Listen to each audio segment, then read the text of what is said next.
ഇനി ഇതിന്റെ പേരില് എന്റെ കല്യാണം കൂടി മുടങ്ങും അച്ഛാ. അങ്ങനെ മുടങ്ങുകയാണെന്നുണ്ടെങ്കിലേ ഇന്നത്തോടെ ഇറങ്ങണം അമ്മയും മോളും ഈ വീട്ടിൽ നിന്ന്.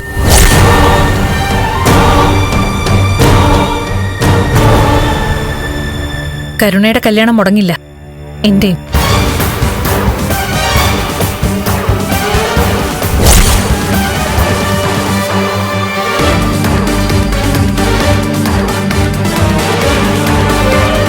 ഞാൻ തയ്യാറാ കണ്ണേട്ടനെ കല്യാണം കഴിക്കാൻ, കമലേശ്വരത്തെ മരുമകളാകാൻ.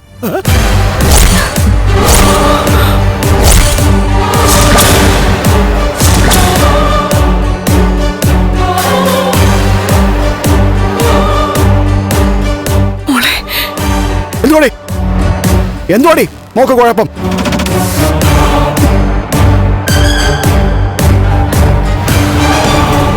അവർക്ക് മനസ്സിലായി ഇതുപോലൊരു നല്ല തറവാട്ടിലേക്ക് അവർക്ക് കയറി ചെല്ലാൻ പറ്റൂലെന്ന്. അതുകൊണ്ടാ വേണ്ട സമയത്ത് വേണ്ട തീരുമാനം എടുത്തത്.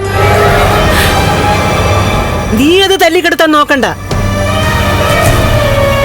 പിന്നെ അമ്മ കരുതിയോ ഇവളെ കെട്ടാൻ വലിയ വലിയ തറവാട്ടിന്ന് രാജകുമാരന്മാര് വരുമെന്ന്? ഇവൾക്ക് പറ്റിയ പയ്യൻ തന്നെയാ ഇവളെ കാണാൻ വന്നത്. അരയ്ക്ക് താഴോട്ട് തളർന്നെങ്കിൽ എന്താ, അയാള് കമലേശ്വരത്തെ പയ്യനല്ലേ, എന്റെ ഉണ്ണിയേട്ടന്റെ ഏട്ടനല്ലേ.